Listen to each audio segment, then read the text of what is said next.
All right. Welcome, everyone. As you come in, please feel free to introduce yourself in the chat, your name, where you're zooming in from.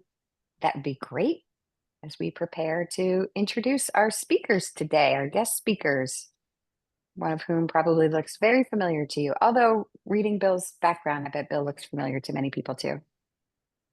And while people are hopping on, I'll start here. So I'm Darlene Cavalier, and I'm typing in chat, and I'm zooming in today from Tempe, Arizona, because I work at Arizona State University, although I spend most of my time in Barnegat Lake, New Jersey. I'm a professor of practice at Arizona State University, so work day today over the weekend. Feel free to introduce yourself there in chat there. So I'm Darlene Cavalier, one of the co-hosts of Science Saturdays, brought to you by the Long Beach Island Foundation. And today, before we get into the introductions, I wanted to do a little bit of housekeeping, but also make some neat announcements about Long Beach Island Foundation. Let's see if I have this right. Today at 1 o'clock and at 7 o'clock, you can register to watch register and then go to the foundation to watch Oscar shorts. At 1 o'clock, it'll be the animation series, 7 p.m. Oh, I didn't write it down. Documentaries. But thank you very much. Documentaries. I'm so glad that you're there. the guardrails for this. So if Jenna can put the link in chat, this is the link you would use to register to go to the foundation to watch the Oscar shorts. It really sounds like a lot of fun. Then two big things happening on March 1st. One is a wedding roadshow. And then another for members is to register for summer camps. It's already summer camp time. So March 1st is when the registrations will open for that. Thank you, Jenna, for putting the link in there. Appreciate it. No problem. Anything to add for foundation events coming up? Any announcements? Okay. So general housekeeping here, just the way things work. Feel free to put questions, even if we don't get to the Q&A session right away. You can put your questions in chat because we'll thread them into the conversation here. And there's no question that's a silly question. We're all here to learn together. We may ask you to remove your mic so you can be on, to take mute off so we can hear you. Thank you, Deirdre, for putting that in, and Jill, Amy. Hello, everybody. And this is also just part of a series. Some of you are familiar with this. I see names that look familiar too. Part of an ongoing series that we have with Long Beach Island Foundation called Science Saturdays, where we start to bring in speakers who talk about topics that you're interested in. We survey attendees to see what you're interested in, and we bring in a subject matter expert. And then with each session, we try to tie it to a way for you to get involved. And so these are often tied to citizen science projects, actual research that needs help from volunteers just like you, collecting data, analyzing data, things that are used to improve life on the island and for all who rely on the island and surrounding areas. So I already introduced myself, and I'm going to bring in our speakers today. So Rick Bushnell, he probably looks really familiar to you. He was the president of the LBI Foundation of the Arts and Sciences. He's currently chair of the Environmental Stewardship Committee. He's also the founder of ReClam The Bay, environmental organization with more than 1,000 members. You probably see ReClam The Bay signs around the island. I do. It's certified by Rutgers University, and Rick was actually honored as a Volunteer of the Year for his 10 years of service and ongoing. And today, Rick will be interviewing Bill Walsh. Bill is the new president of ReClam The Bay. He wears a lot of hats too. He's got a lot of experience as a governmental and regulatory affairs expert, and just a heck of a lot in his bio here. He's a past chair of the board of trustees for the Robert Wood Johnson University Hospital, and he's the current president of the North Beach Taxpayers Association. Busy. So Rick, if I could turn it over to you, that'd be great. Yes, indeed. Thank you very much. Well, this is an opportunity for me to participate rather than just be the the host of today's event, but to actually participate in the event. And what we're going to do is we're introducing a series of podcasts that ReClam the Bay will be producing throughout the year. We'll get started perhaps on a weekly.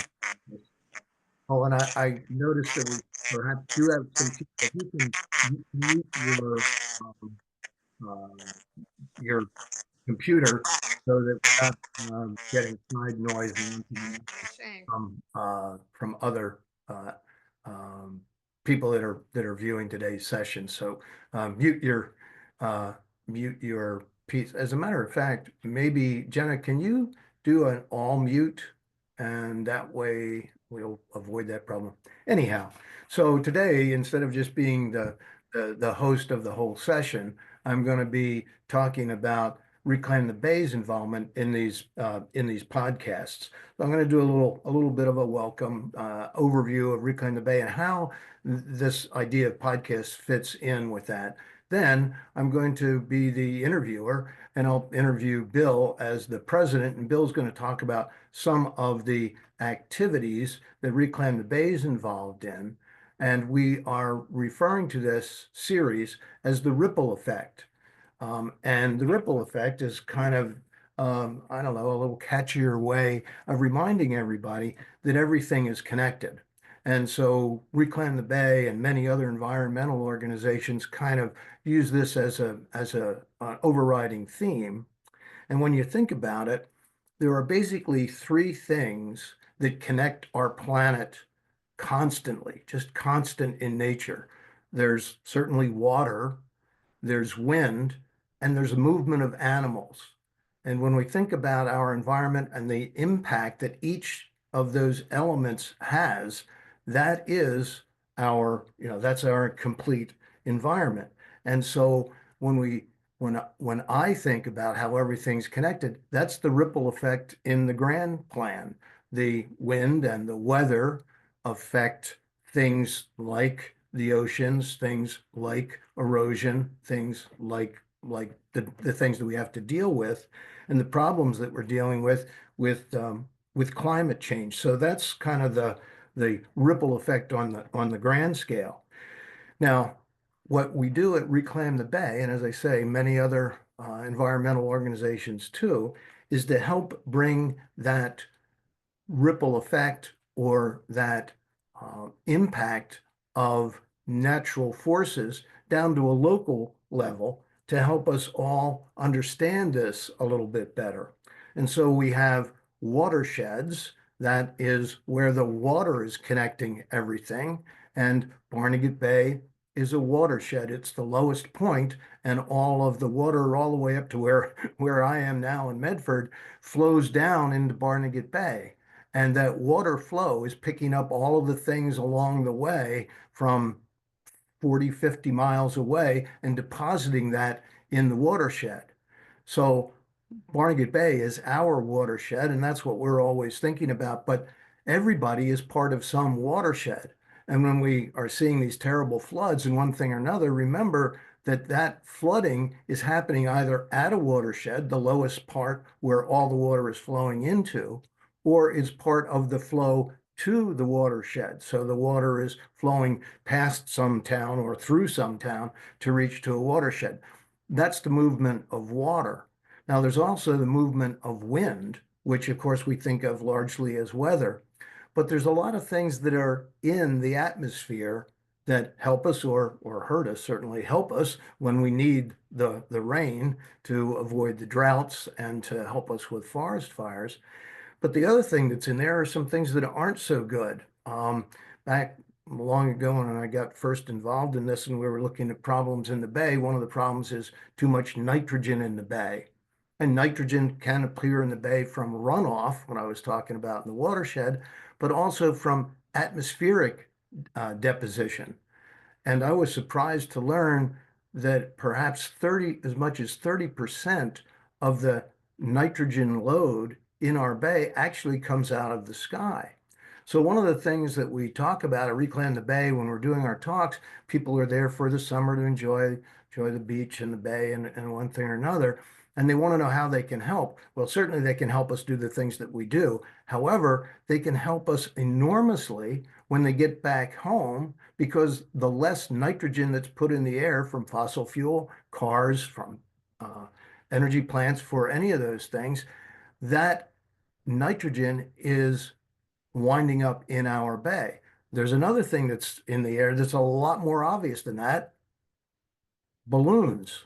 Okay. People want to have a remember, Uncle Fred or Cousin Alice or somebody, and they release the balloons as part of a remembrance party. Well, I'm sure those people have no idea that that balloon that is to commemorate some loved one of theirs is causing a problem with a loved one that may be a seal or a bird or a turtle, because those balloons, when they land in the ocean or our bay, cause huge problems. So we have a watershed. We also have an airshed, just to kind of remind us all how much everything is connected. And it's really important to understand that, because like the balloons or like the extra trips to the store where we're using cars with fossil fuel, we are harming our environment. And that's what I think so many of us need to, I don't know, understand, recognize, and tell others about. That this environment in which we live, there aren't just there should not be just environmentalists that are a group that are worried about the environment. It's the place where we all live. And so what we should do is we should all be taking part in caring for this. Oh, we got a little, somebody can check their speaker to make sure that's off. Okay. So what I'm suggesting is we need to shift from looking at environmentalists as a group, tree hugging duck squeezers or something, and understand that we're all environmentalists, because the environment is where we live, and we can be improving the environment, or we can be avoiding things that we have been doing to damage the environment. So that's the kind of the grand plan. Now, taking that a step further, recognize that we distrust or we don't believe what we don't understand. And when we don't understand something, we tend to ignore it or decry it or dismiss it, because we don't understand it. And we don't understand the impact of it, for better or for worse. On the other hand, what really is important is that when we do understand something, then we appreciate it more, and we care for what we understand, we care for what we appreciate, and we especially care for what we love. So having a greater love for nature helps us be better stewards and better care for those things. That's kind of the message of ReClam the Bay and many of the other organizations that are part of the fabric, if you will, of LBI and all of Southern Ocean County. So if we love what we understand and we want to care for what we love, I'm going to use the example of a puppy. Everybody loves a puppy. You can provide better care for that puppy if you understand a little bit of the physical needs of that puppy. So you can feed it better, you can walk it better, you can do all those things. That's all great. But what's also important, or perhaps even more important, is being a good citizen. That means you may need to make some sacrifices. So when you've got your wonderful little puppy, you know that you need to pick up after the puppy. So you have certain responsibilities, and you may need to restrain something. You might have to have the puppy on a leash. So your normal enjoyment would be letting your puppy run and have a good time. But as being a good citizen, you realize, well, I do need to keep the puppy on a leash when I'm here or there. So we need to understand that those things that we love, and the more we understand them, the better we can care for them. But then there's also a level of restraint that we need to be a good citizen. So where does all that fit in with ReClam the Bay? Well, the fact is that ReClam the Bay is now celebrating its 20th year. When I was involved in the founding of ReClam the Bay, and I guess I'd want to clarify something.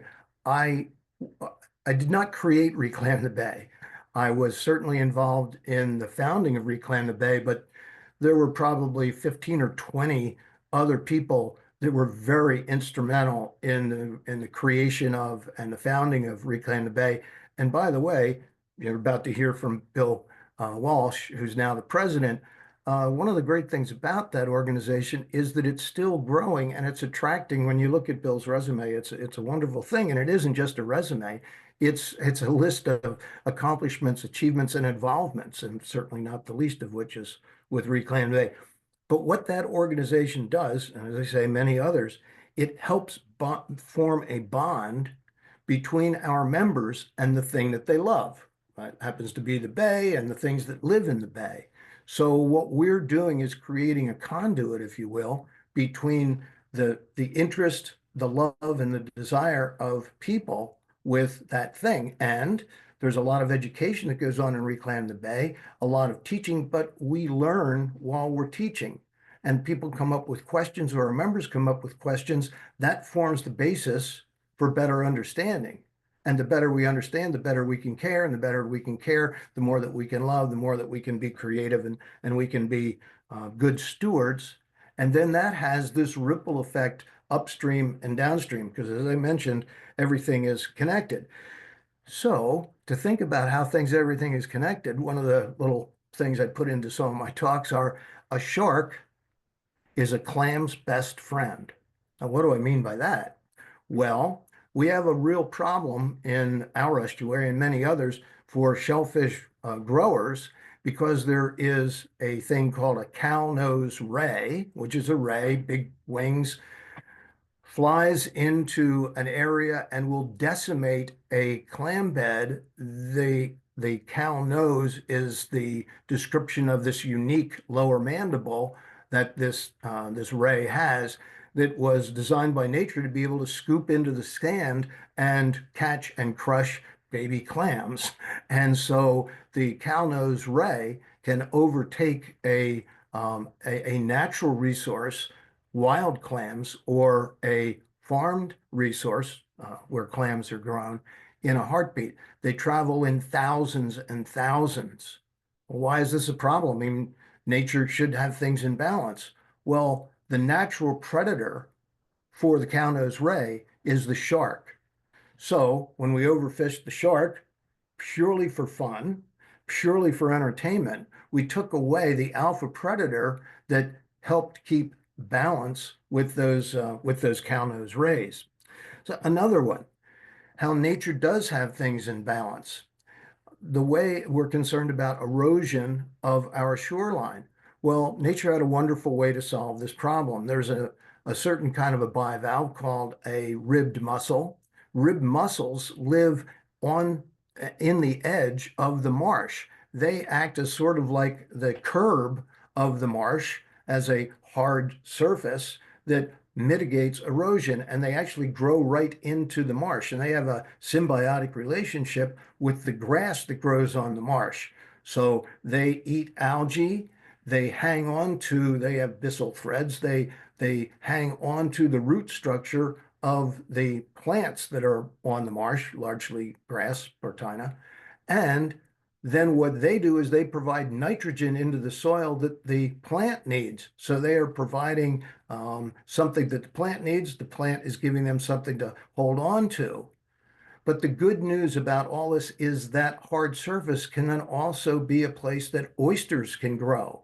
And oysters can mitigate the wave energy that's approaching the shoreline. The other thing that oysters do is they attach to hard surfaces. So clams that have died years ago are the hard surface for the oysters to sit on the bottom of the bay and then create an oyster reef, which once again mitigates the wave action that would be eroding the shoreline. So what we're saying is that ReClam the Bay is helping people to understand the value of the relationship between elements of nature, so that we can all enjoy and better understand how to protect our shoreline. So I'm going to make one little story here, and then I'm going to introduce Bill and do some interview of him. back in the early days when ReClam the Bay was starting, I was kind of like the spokesperson. And then we had two or three other people that were good at telling the story. And we would go around and tell the story. And one of the things that we liked to do was to take a beaker, actually it was a spaghetti holder canister, clear plastic, and have just plain bay water in that. And then we would have another one that had a few hundred baby clams in it. And you could see their little siphons sticking out. We'd put those two beakers on a table, and then we would talk about Reclaim the Bay and all the things that we're doing and one thing or another.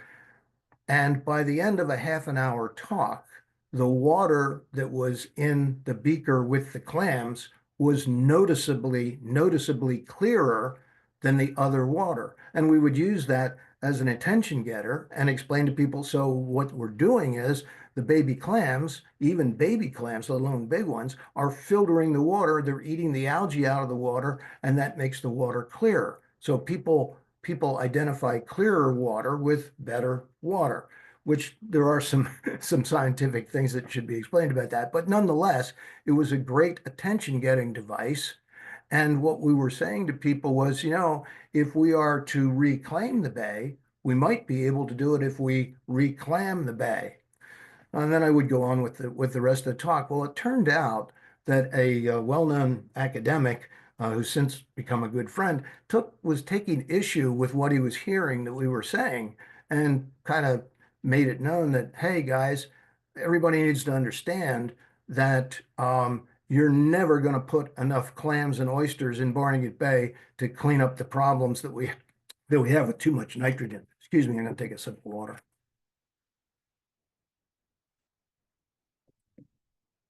And that's very true. 1 trillion clams would not be able to clean up the problems that we have in our water. That's a people problem. So people have caused the problem, and I would go on to explain that people cause the problem. The clams will do their part, but it's a very limited part. We need to put less and less nitrogen in the bay. They can take care of that last little bit of cleaning up because they are filter feeders. Well, finally, this academic got to a conference where he heard the whole talk, where I was explaining that it's really a people-related topic. And the clams and the little demonstration with the clams in the beaker was really used to get people involved. And so that's really what Reclaim the Bay is all about. And that's really what our series of the ripple effect are really about. That is to get people involved so that they can understand something better, so that they can then love it, they can then care for it, and they can then be good stewards. And we know that it's working. Back when I first started doing those talks, I was really lucky to have 30 or 40 people at a presentation. Now, each year, our members of Reclaim the Bay talk to over 40,000 people. How do you do that? Well, we're at a lot of fairs and festivals. We do our little demonstrations. We're at parks and beaches and museums, and we're all of those places.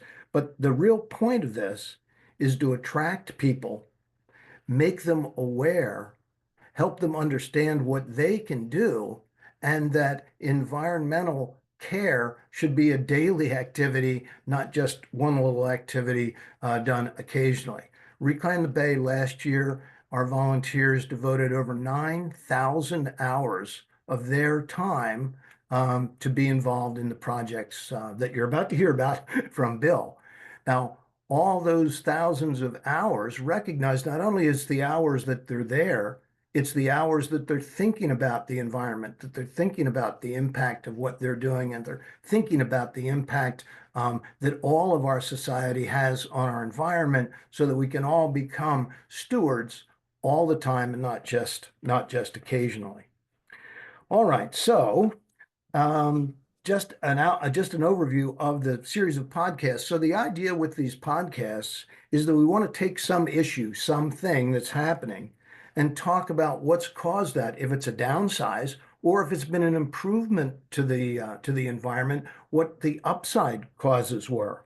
And then the ripple effect and how that affects things upstream and downstream. And that upstream and downstream can be commerce. There are more oysters being grown in Barnegat Bay now than there have been, oh God, I'm going to say in the past 100 years.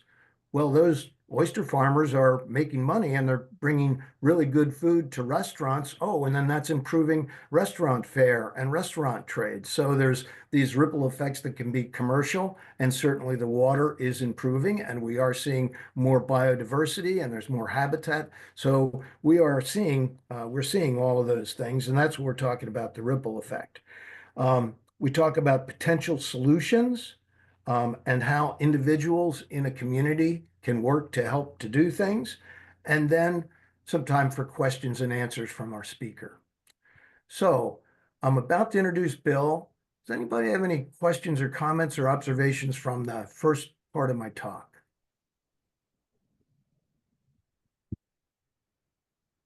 Okay, so Bill,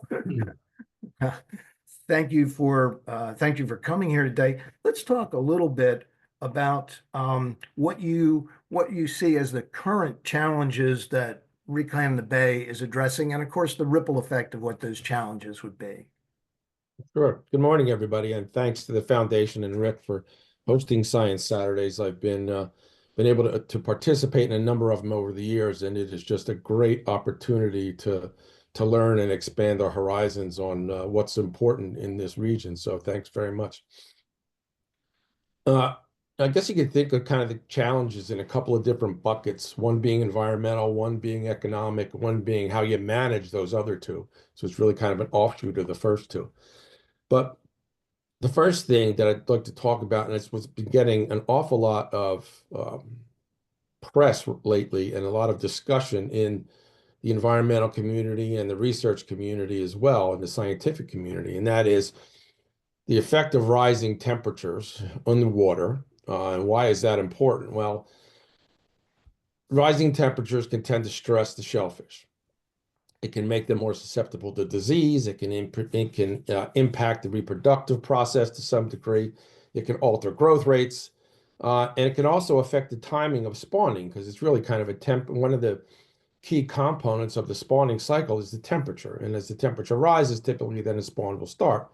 And so that can kind of misalign some optimal conditions for the larvae of either any shellfish basically to survive.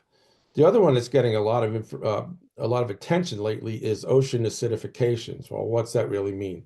Well, if you think about the pH scale that you learned in high school, right? At the bottom end of the scale is total acid. At the top end of the scale is total alkalinity. And the ocean itself is somewhere a little bit north of neutral, which would be a 7 on the scale of 0 to 14, which means it's neither acidic nor basic or alkaline.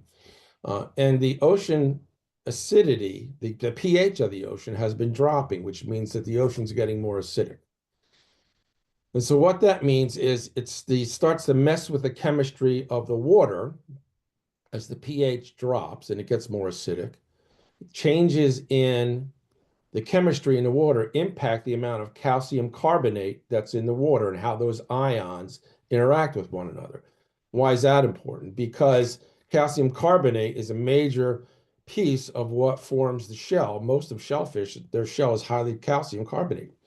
So once you start impacting the availability of calcium carbonate ions in the water, it starts to impact the hardness of the shell, and the shell gets weaker, and that affects anything with the shell in our waters. So it can then make them more susceptible to disease. It can make them more susceptible to predators, because quite frankly, their shell is not as strong or as hard as it had been. So that's a big one.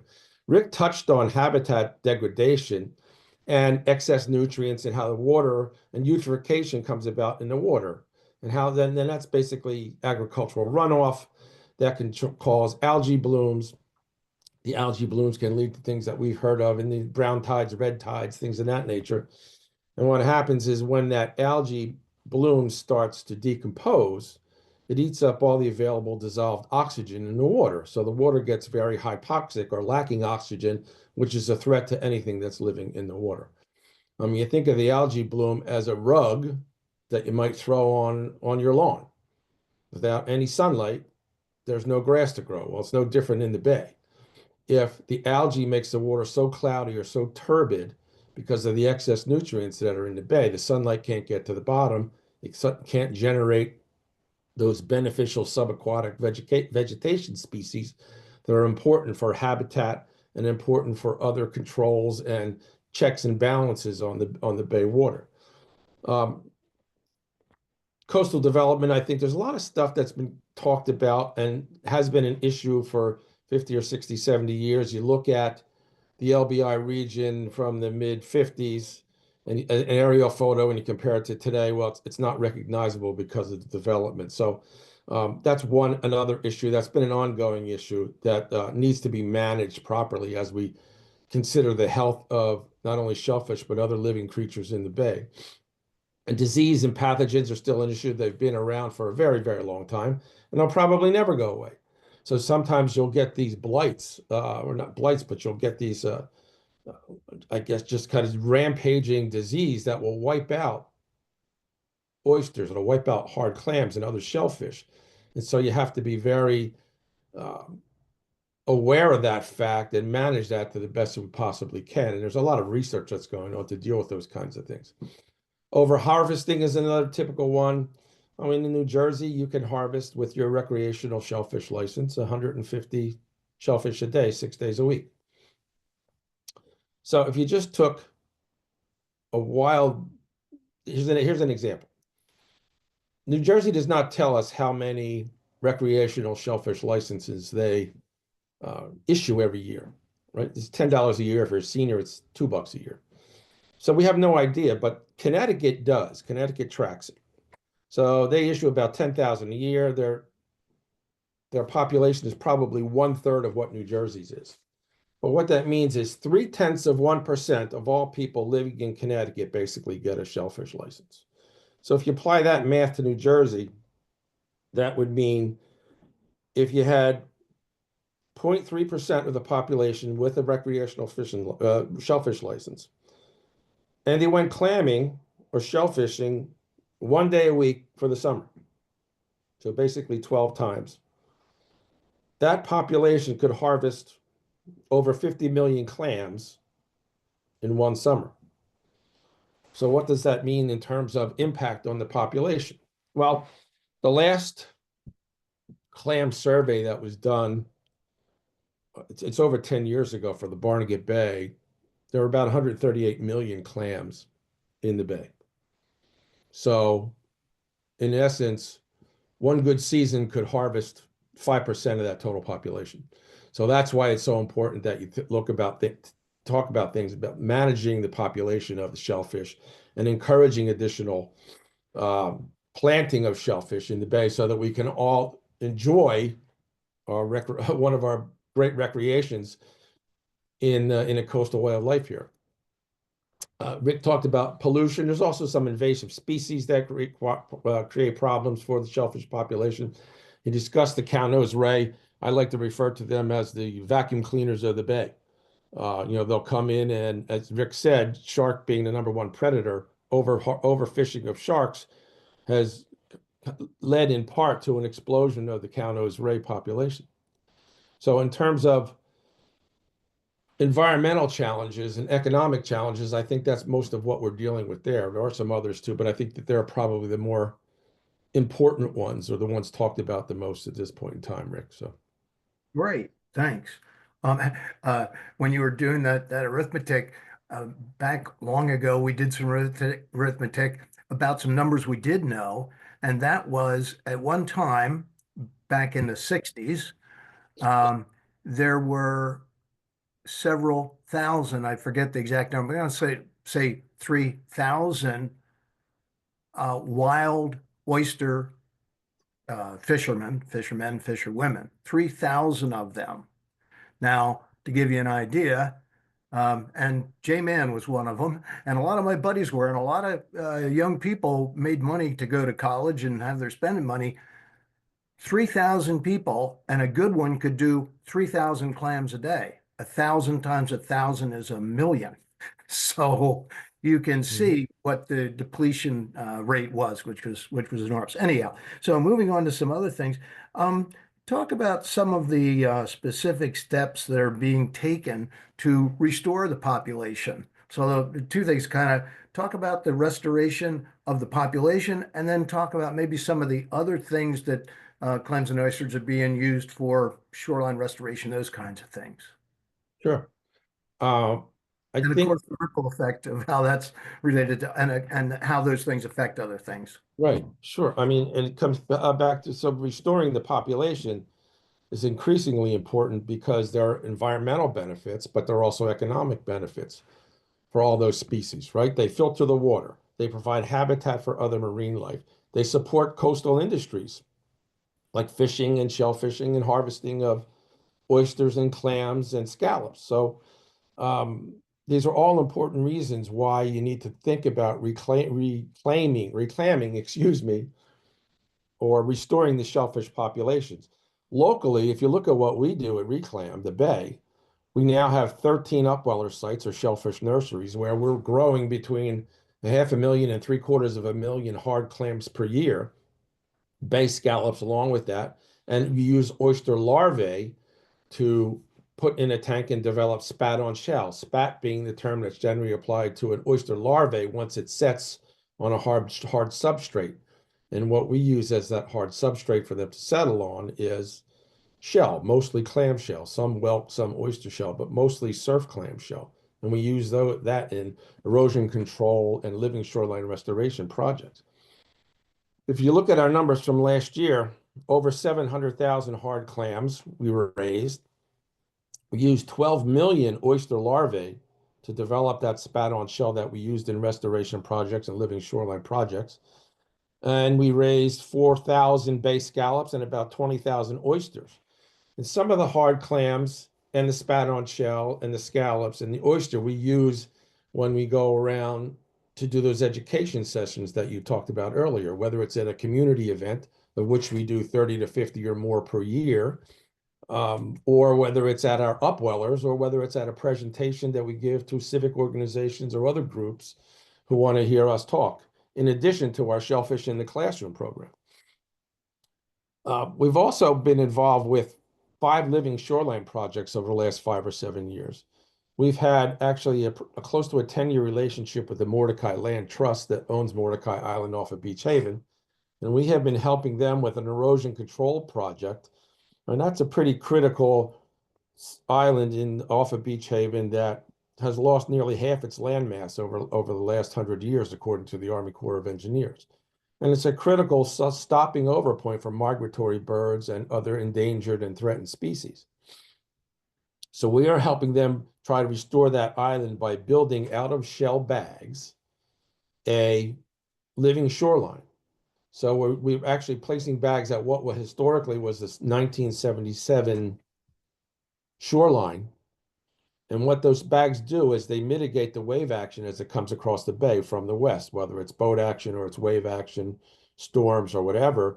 This helps to mitigate that by knocking down the waves, and whatever sediment is in the water as it passes over this reef we're building basically deposits on the backside, and that's how you start to generate some additional fill behind that barrier that we've built. And we have now put over 13,000 bags out there over the last 7 to 10 years. We have other living shoreline projects that we're involved with in Little Egg Harbor Township, 4 specifically. Iowa Court, which was a reclamation project where there was severe flooding on a regular basis. Kind of a blue sky day like today, the roads would flood out there at Iowa Court. And they put some sheet pile as well as large rock rubble, or kind of what we would normally refer to as a jetty rock, to limit the erosion, and then backfilled that. And what ReClam The Bay has done is taken bags of shell that have spat on them, or baby oysters, and we then seed that entire area of breakwater structure with those bags. We did that procedure at Iowa Court, Green Street, and over the last 2 years at Parkertown Beach and also Mystic Beach, which were beach replenishment and restoration projects where the town put in some breakwater structures. Other things that are going on in the bay, not related to us, Tuckerton Reef, which is a reef that was started back in 2016. And the oysters that are now on that particular reef in Tuckerton are filtering somewhere near 7 million gallons of water per day. So that's a significant amount of water, although it doesn't get close to the 31 billion gallons that make up Barnegat Bay, but it's certainly a start and it's a help. And more recently, a year or two ago, Stockton University established a reef called the Mill Creek Reef, which is at the mouth of the Mill Creek and sits between Beach Haven West and Ship Bottom. And there's a similar process there. Bear shell is dropped on the bottom, and then oyster spat-on shell is dropped on top of that to keep them off the bay floor. They need to be kept off the bay floor because if not, if they fall into the bay floor, since an oyster opens its shell to feed, it sucks in whatever is there. And if they're laying in the silt or mud or some other sediment, they will effectively suffocate, and that will be the end of them.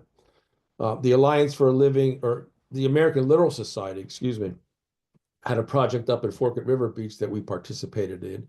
And that was also a breakwater structure to limit erosion and help to restore a beach there at Forked River Beach. And most recently, the Ocean County Soil District has a project they call the Coastal Project. And I forget what the acronym stands for, but it's ReClam The Bay is one of many partners, probably 15 or more, that are helping that project. And what that resulted in was a grant from the U.S. Agriculture Department of over $960,000. And a lot of that is to help local oyster farmers and shellfish farmers in our region with getting better gear, learning how to deal with fouling, biofouling, and other issues that are attended to being a shellfish farmer in our bay. And as a part of that, ReClam The Bay was able to pledge some of our work, the hours that our members and volunteers do, as an in-kind contribution. So that $960,000+ grant was realized, and over 70% of that money goes directly back to the local farmers, oyster farmers here in New Jersey who participate in the program. There may be a dozen or 15 or so oyster farmers that are participating. And when Rick said you went from 3,000 people doing shellfish work in the bay to near zero. And now there are 50 oyster farmers or thereabouts operating in the coastal waters of New Jersey, which 20 years ago there were maybe a handful, not even a handful. So that's kind of a lot of what's going on from a reclamation standpoint. That's great. And one point to think about is that today's Bay people, because there are men and women involved in this, are sustainable activities. So they are growing what they are harvesting, as opposed to the earlier days where it was harvest, harvest, harvest. That, of course, is what causes overfishing. So just moving along, what are One last point on that, if I might, Rick. If you think about it, land-based farmers for years have been rotating crops. They have been supplementing the soil. They have been doing a whole bunch of other things in order to get the most out of that land. And I think what we're seeing with the aquaculture industry, not just in New Jersey, but everywhere in the United States and internationally, is they are taking some of those theories and practices that land farmers used and they're applying them to aquaculture. So they're applying them to their oyster farms in the bay and their clam leases in the bay and things of that nature. And there's been a movement in New Jersey over the last several years to afford the same level of protections that a land farmer has and access to the same kinds of help and procedures. We're trying to apply that also to the water so that the aquaculturists and the aquaculture farmers are able to benefit from that same level of protection. Yeah, great point. And the Bureau of Shell Fisheries, well, the Rutgers Cooperative Extension, which is the wellspring really of ReClam The Bay, a fellow named Jeff Flimlin, that is in the agricultural department And their kind of their byline was that aquaculture is agriculture, and people seem to forget those two similarities, which is a great segue. Got two other things we're gonna. I see we're coming up on about 15 minutes left. I'm gonna do 10 minutes, and then we'll have time for some questions and answers. Want to talk about some science and some of the innovation that's people are learning about at our universities to support our aquaculture. And then if you'd go into a little bit about the future outlook and maybe a little call to action. Sure. It's not a really well-known fact. And before I got involved with ReClam The Bay, I had no idea that Rutgers University and the Haskin Shellfish Research Lab is a leader in research and education and the support of sustainable shellfish and finfish resources across the country. They have an oyster breeding program that was actually established back in the 1960s, and that was by Dr. Haskin, who the research lab is named after. And that's been under the direction of Zeming Gao now since the late 90s.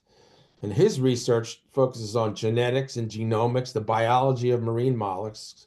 And he has been instrumental in the development of disease-resistant clams and disease-resistant oysters, largely due to effective breeding. And they're introducing species that seem to have better luck with dealing with some of the changes in the environment, and they are crossbreeding them to develop a more, as I said, disease-resistant and environmentally, the degradation issues in the environment make them more resistant to those kinds of changes. And there's a lot of discussion at I'll call it the more ethereal scientific level, where you're talking about what can we do to breed shellfish that are less susceptible to changes in the environment, such as ocean acidification and temperature changes. What can they do, and what sort of research is going on about that? So that's pretty significant. You've also got Monmouth University and the Urban Coast Institute. You've got Stockton University. And a lot of these programs are starting to feed that need for education and that requirement and the requirements for developing and restoring the shellfish population, but not just restoration, but making a more resilient population as that restoration takes effect. So you look at the farming techniques that now most people are doing, where you've got some floating shellfish farms, and that's kind of the stalwart that we have here in our region. A lot of the hatcheries are now looking at selective breeding process to improve the genetics. And when they get a good brood stock, they'll basically keep that brood stock, and they'll, I guess, share that with other significant disease-resistant brood stock, so they can kind of cross-pollinate and get that disease resistance factor in now more and more shellfish as they grow them. And I guess other research issues, there's all kinds of research going on developing an artificial reef, not just dumping stone or rock or shell, but actually developing different kinds of structures that can mitigate the waves better than what we have now. So it's really an improvement of that. And that lends not only to the artificial reefs, but also to living shoreline restoration, to limit erosion and return coastlines to its, I guess, their former selves. Another thing that's kind of interesting on the research end is it's called multi-trophic aquaculture. So what does it really mean? Well, it means if I'm an oyster farmer, I'm not just growing oysters. I'm also putting some beneficial subaquatic vegetation there. So I'm growing eelgrass. I may also have some finfish that I put on my farm as well. And the idea is you get this sort of symbiotic relationship between the shellfish and the seaweed and the finfish. And because the shellfish filter the water, they're going to remove the excess nutrients and the algae blooms. They'll improve the water. And then it becomes the habitat for the finfish and others.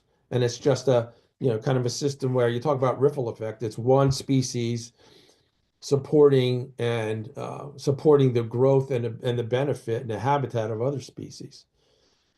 And even, people talk about artificial intelligence a lot and the use of drones, and quite frankly, they can be applied equally to the shell fisheries business because they can monitor water quality.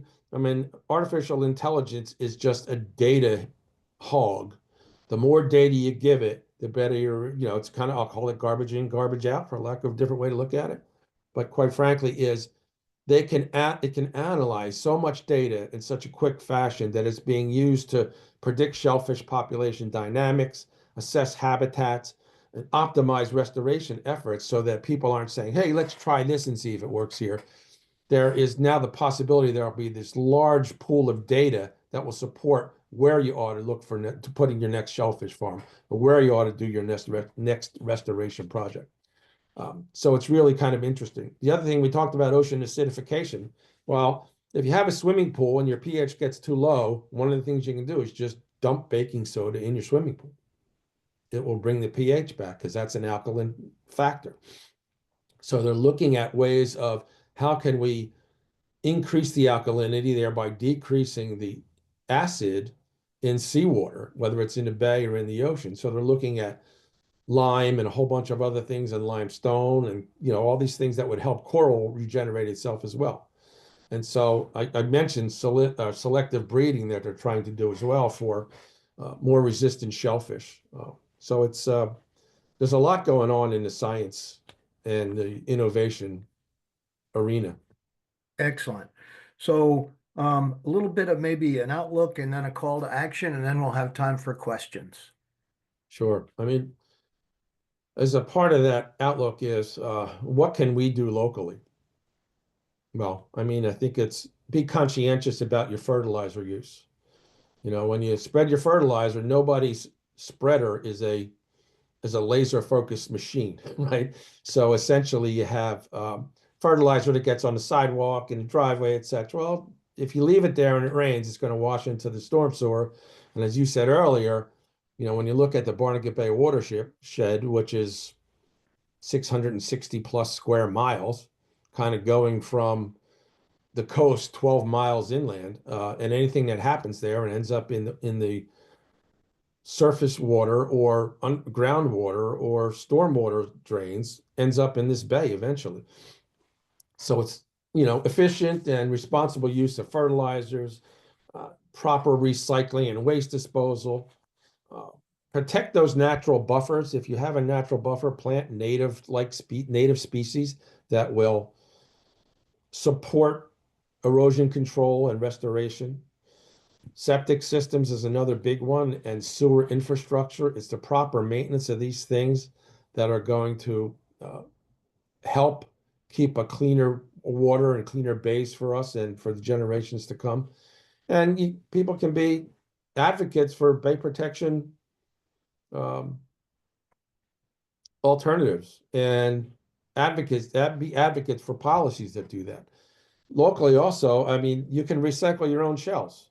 If you have clam shells and you have oyster shells, rather than dumping them in the garbage and putting them into a waste stream, on Long Beach Island, you can recycle your shells through Long Beach Township's Department of Public Works at 7900 or thereabouts Long Beach Boulevard. They have containers there where those shells will be recycled. They will be cured, as most states, including New Jersey, require that shells must lay outside and cure for at least 6 months, so that would kill any possible pathogens that are there. And then those shells locally will be used in local restoration projects that are planned, like the Long Beach Township projects and the Back Bay Initiative programs that will use those shells. So you can do that there.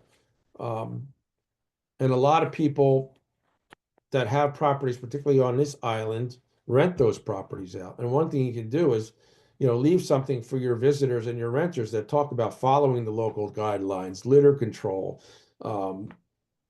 using eco-friendly products. They're always coming out with new ecologically friendly cleaning solutions, whether it's for your boat or for your house or for anything. So, think about those kinds of things. If there was a call to action, I would say, and maybe if we start with the future outlook, where I think I'd like to see Reclaim the Bay go over the next several years is we could effectively, I'd like to see us increase our fleet and doing more of what we're doing, add more upwellers so we can increase our growing capacity. I'd like to significantly expand our Shellfish in the Classroom program. As you know, but maybe some of the audience doesn't know, it's a K through 12 program where our members and volunteers actually go into classrooms and teach kids a little bit about shellfish biology, a little bit about the environmental impacts and benefits that shellfish give us. And for the older kids, they get to actually grow some clams and oysters in their classrooms. So that gets mixed in with the STEM curriculum so that they're measuring and monitoring and recording salinity and water temperature and growth of those shellfish while they maintain them. So that's kind of a great project. Last year, we saw over 1,250 kids, which was a 50% improvement over the year before. And we went as far north as Edison, New Jersey, and as far west as Cranberry. So ultimately, I'd like to see in the next 10 years, we'd have our programs in about 10 counties, which would be great. Fantastic. So other things people can do, looks like we got a couple minutes left, get involved and have some fun. I mean, I think that would be number one. And you can do that by joining us at reclaimthebay.org. There's a form that you can fill out that tells us what you'd like to be involved with. Do you want to help grow shellfish? Do you want to help be a teacher or an assistant in a shellfish in a classroom setting? Are you comfortable speaking in public? Do you want to be a part of our speakers bureau that gets invited by local organizations, civic organizations, and others to talk about what we do and why we do and how we do it? Community events. And we have really built up our merchandise side where we're selling shirts, hats, etc. Again, there's 30 to 50 community events a year. We do that so people can help with expanding the merchandise line and talking about how we do that and helping us sell that. And then there's always the Living Shoreline Project. But there are many other avenues besides Reclaim the Bay. There are a number of organizations. I am a little, kind of specially thinking and reserving Reclaim the Bay as the number one as you ought to participate in for obvious reasons. But there are others that do an enormous amount of outstanding work. Long Beach Township Field Station. I mean, people want to conserve water. You can learn how to build a rain barrel at Long Beach Township Field Station. They have a number of other programs, and they're always looking for help there. Barnegat Bay Partnership, they have Paddle for the Edge, where you can actually be a part of a team that goes out and with your own phone, taking pictures and recording habitat, recording some of the sedge islands that are out there, what's happening, changing. We talked about recycling your shell at the township facility. Save Barnegat Bay is another great organization. Alliance for a Living Ocean and their beach sweeps and cleanups and other things. We talked about the Littoral Society.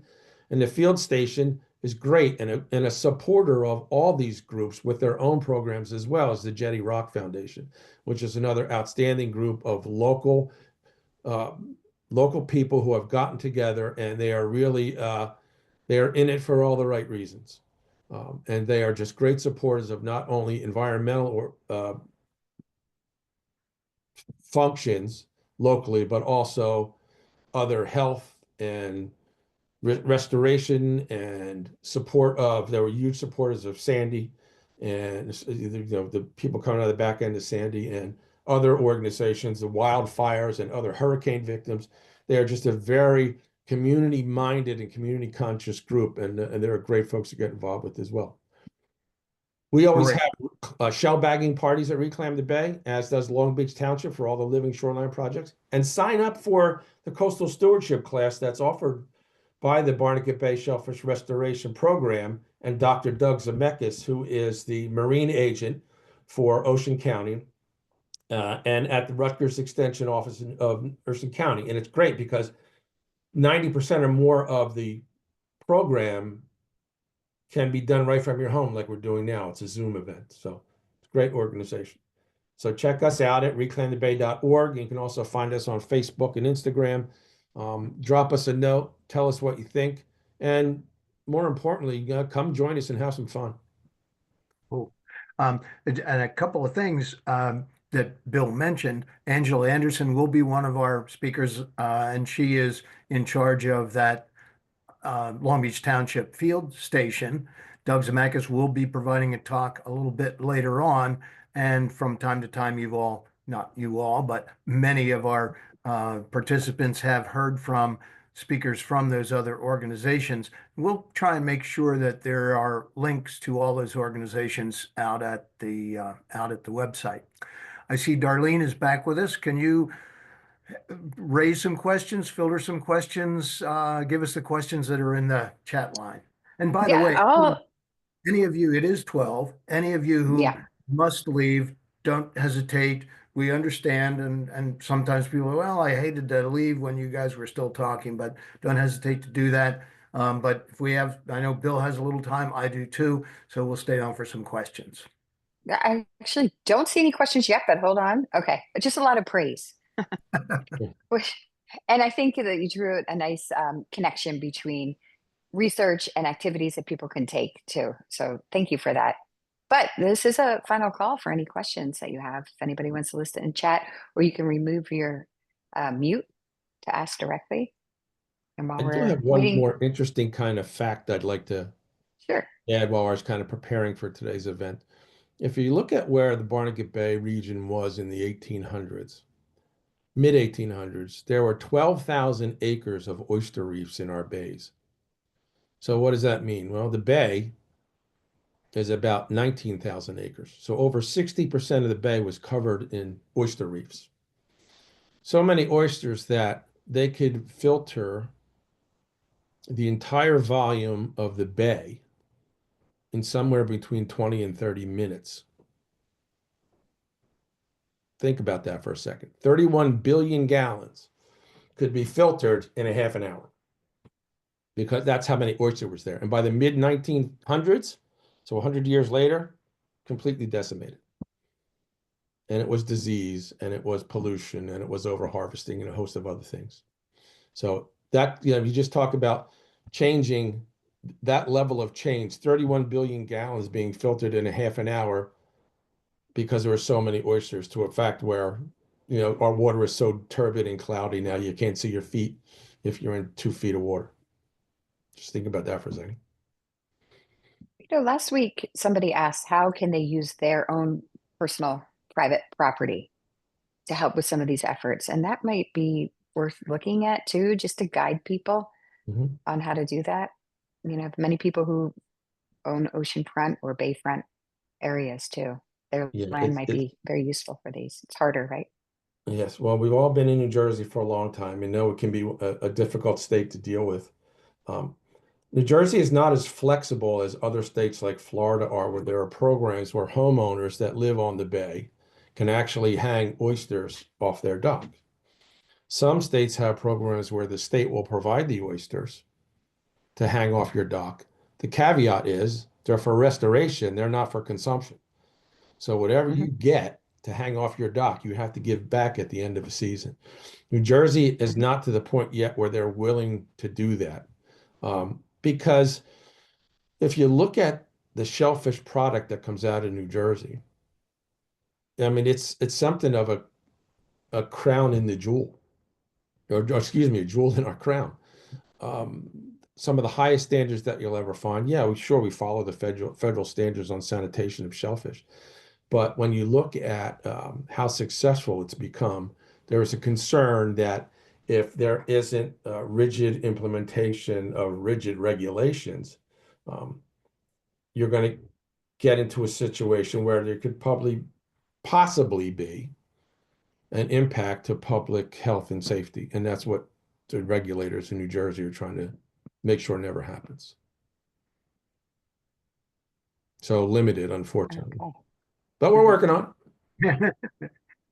One of and frequently I get this question about when there is news about people who have gotten sick from eating raw shellfish. It's like, well, what about New Jersey? And as Bill was saying, and I'll just echo, the DEP, Bureau of Shell Fisheries, is the people who work there are extremely concerned that we would ever have any kind of a problem like that in New Jersey. So I can say from personal experience and some things that we would like to be able to do at ReClam the Bay, we're not allowed to because of the concerns for the health. And I can say these are really healthy shellfish. The shellfish, eating raw shellfish from Barnegat Bay is perhaps the safest shellfish, as Bill mentioned, in the country. Yeah. Yeah. I mean, there are a ton of regulations if you are a commercial shellfisher that you have to follow. There are a list of do's and don'ts on your boat, what can be on your boat, what can't be on your boat, what has to be on your boat, and then how you track your harvesting, when the shellfish come out of the water, what day, what time, how quickly were they bagged, how quickly were they on ice. There's a tag that kind of represents, I call it a chain of custody. So then when it ends up in your favorite local restaurant, that restaurant has to take that tag and keep that for at least 60 days. In the event that the Department of Health would come in and say, hey, there was an outbreak of XYZ somewhere, and we're checking everybody's tag to see where your shellfish came from. And did you have any reports of anybody getting sick? So there are some, as I said, some rigid things in place, all for good reason. Yeah. Yeah. It'd be nice to find a way for private homeowners, though, to do Agreed. something to contribute, even just having them out there for the filtering aspect in a condition that they never eat them or sell Yeah. them or something. But I know you guys are on it. We do have And a I think question over here. time, I think Mhm. over time that'll happen. I mean, as more states, particularly the southern states, are starting to do that, I think like Mhm. anything else, if you think about the way environmental regs have historically worked, it started on one coast, bounced to the other coast, then filled in the country. That thing may be happening here, but it's more of a south to north movement for the Atlantic coast, hopefully. Great. Thank you. Okay. April, good question. Has the water quality of the bay improved since the Oyster Creek plant has shut down? Tough to say. I mean, there are benefits and there were detriments as well. There is some research going on. I don't know what the status of that is, but they were starting to do water monitoring in and around the discharge canal of Oyster Creek and what's happened there, but I don't have any specifics on that. We can certainly look to see what's out there and maybe get back to you and then you can share that with the group, maybe. Well, there is a study that DEP is conducting since they have baseline data prior to the closing of the of that facility, and Barnegat Bay Partnership 2 is doing study on that. One thing that has certainly improved, and that is the biodiversity of spawn in the water. Here's a fact. That plant and its cooling towers was ingesting, I think it was 3.5 million gallons of water a day. That may be understated, but that was poaching any life that was in that water. So it was ingesting all of the water in that general area, killing any of the life in it by boiling it, if you will, and then putting it back in. So talking about water quality, there are many different aspects to the change in water quality. And for many of us who are interested in biodiversity, the mere fact that they're not killing all that life is a definite improvement. So that's one thing, but there are many other studies that are going on, and they did baseline prior to the closing, and so there's more data. Barnegat Bay Partnership does a report each spring called it's easy in the spring. The Barnegat Bay, the Health of the Bay report, and that kind of information is contained in there. Yeah, it's one of the tough things is there that natural mortality is so high. It's kind of tough to separate what's a natural mortality and what's a human imposed or human affected mortality. And that's been one of the things that's been I guess difficult to really weed out in studies that have done in whatever whatever plants, not just nuclear plants, but any energy producing plant that use what's referred to as once through cooling, where you're drawing water in from that body of water and using it to cool the boilers, and then you're sending that water back out at a higher temperature. So there's been lots of studies on that, but I'm not aware of any published studies as yet relative to Oyster Creek. If you find something, April, let us know. Mhm. So should we take a look at the coming weeks? What's happening in Science Saturday, Rick? Yeah, okay. Well, so we've got the lineup. Next week, we're going to have Darlene give us a little insight and update on some of the SciStarter projects that are geographically close to LBI. Some things that she's aware of that are going on. Give us a little insight. So there may be something that we want to individuals may want to participate in, or just knowing that they're out there. So Darlene and I are going to do a little talk like that next week. The following week is Ben Worst. Ben, many of you have heard, is a great speaker, usually speaks on the topic of ospreys. He's the osprey man, and we'll be sharing certainly a lot of osprey knowledge, and he's got a very broad understanding of our local environment, since he is the field, field office for Conserve Wildlife of New Jersey. Then after him will be Amanda from JC Nair. She is probably going to be talking about the coastal project, and I think we're going to try and integrate some. They have quite a project for rain gardens, rain barrels, those kinds of things. Then let's see, who is the 22nd?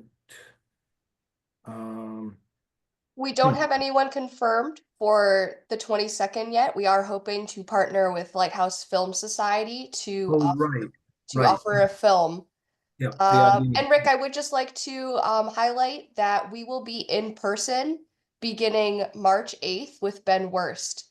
So we will be back in person finally at the LBIF on March 8th, beginning with Ben Worst. Fantastic. Hang on here. So then Angela Anderson will be on the 29th, and that will be back to Zoom. Yes, that one. So all in March and April will be in person, except for Angela Anderson on March 29th. Okay, and then we're into April the 5th. Who is April the 5th? April 5th is Samantha Adamsiak with BBP, speaking on coastal erosion and Paddle for the Edge. Very good. And Bill mentioned Paddle for the Edge. Then Doug Zemeckis, commercial fishing and general information. He too has a broad breadth of knowledge. Then the 19th will be Viking Village, talking about commercial fishing and some interesting facts and information. Carter Larson. Larson family are the ones who own most of the commercial boats that go out and do the scalloping and everything else. He's a great speaker. And then the final, which will be the 26th, is we're going to have a live presentation at the Pavilion in Barnegat Light. Darlene, do you have any more information you want to share on that?